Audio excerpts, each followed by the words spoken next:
अब बात करते हैं राजनीति की, और राजनीति में एक ऐसा शब्द आया है जो कि वाकई में लोगों को झटके दे रहा है। भारत की राजनीति में जिहाद शब्द बहुत ट्रेंडिंग है। अलग अलग मौकों पर नेता अपनी सुविधा के मुताबिक चुनिंदा शब्दों के साथ जिहाद को फिट करते हैं और उसे एक नए जिहाद के रूप में परिभाषित करते हैं। ऐसा करके वो वोटों की फसल भी स्वाद अनुसार काटते हैं। भारत की राजनीति में अब तक दो तरह के जिहाद की चर्चा होती रही है, लव जिहाद, लैंड जिहाद। लेकिन आज सत्ता के शब्दकोश में नया शब्द आया है और यह है वोट जिहाद।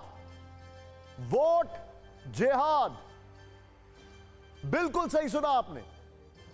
सामान्यतः जिहाद शब्द का राजनीतिक प्रयोग करने का आरोप बीजेपी नेताओं पर लगता है, लेकिन सरप्राइज यह है कि वोट जिहाद शब्द का आविष्कार कांग्रेस की एक नेता ने किया है। इनका नाम है मारिया आलम खान। ये कांग्रेस नेता हैं और पूर्व केंद्रीय मंत्री सलमान खुर्शीद की भतीजी हैं। मारिया फर्रुखाबाद में एक जनसभा को संबोधित कर रही थी, तभी उन्होंने मुस्लिम समाज के लोगों से एकजुट होकर वोट देने की अपील की और कहा, एक साथ होकर वोटों का जिहाद करो, संघी सरकार को उखाड़ फेंकने के लिए वोट जिहाद करो, बहुत खामोशी के साथ वोटों का जिहाद करो।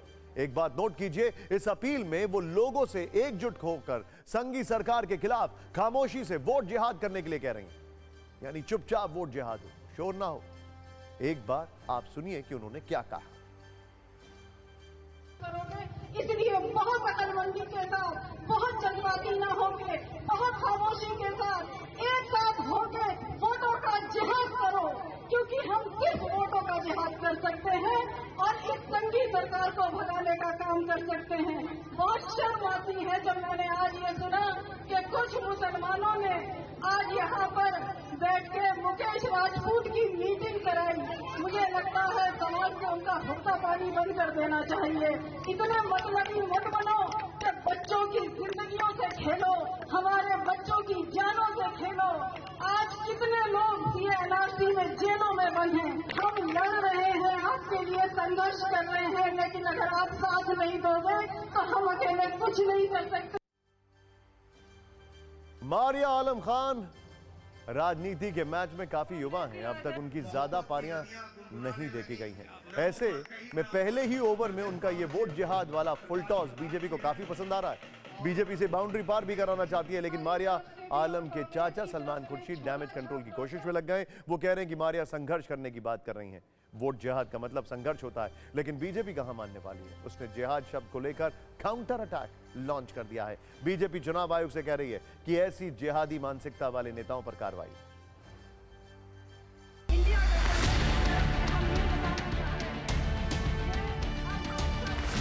कांग्रेस और इंडिया अलायंस और उनके तमाम जो नेता है, समाजवादी पार्टी और ये सारी पार्टियां हैं, ये जिहादियों का साथ चाहती है, इसलिए जिहाद उनको नजर आता है चुनाव।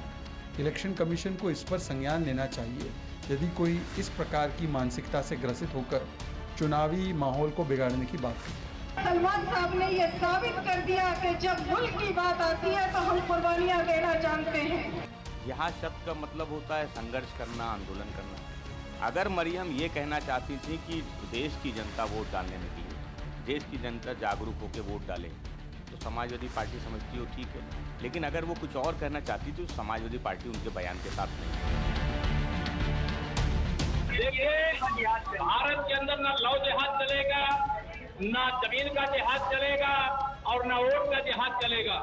इस समय अगर कुछ भी चलेगा तो हिंदुस्तान के विकास का संकल्प चलेगा।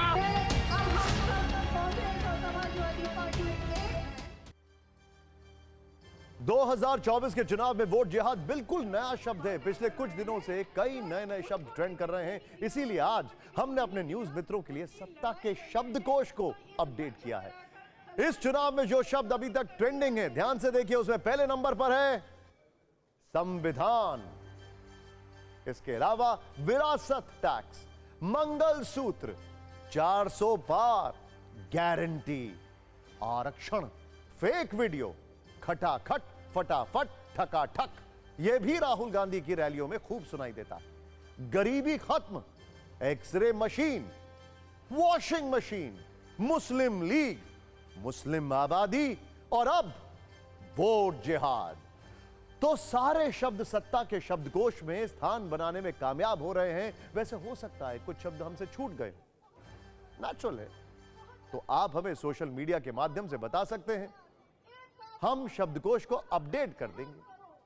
ध्यान रखिएगा, वैसे तो जिहाद शब्द का शाब्दिक अर्थ किसी काम को पूरा करने के लिए पूरी ताकत से प्रयास करना होता है, लेकिन जब राजनीतिक मंचों पर इसका इस्तेमाल होता है तो विशुद्ध रूप से ध्रुवीकरण की राजनीति के लिए किया जाता है।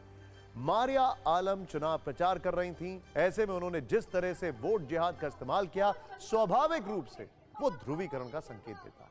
वैसे चुनाव में वोटों का ध्रुवीकरण कितना होगा ये तो पता नहीं, लेकिन कल तक राजनीति में अनजान मारिया आलम आज वायरल हो रही हैं। उन्हें वोट जिहाद वाले बयान की मदद से पहचान मिल गई।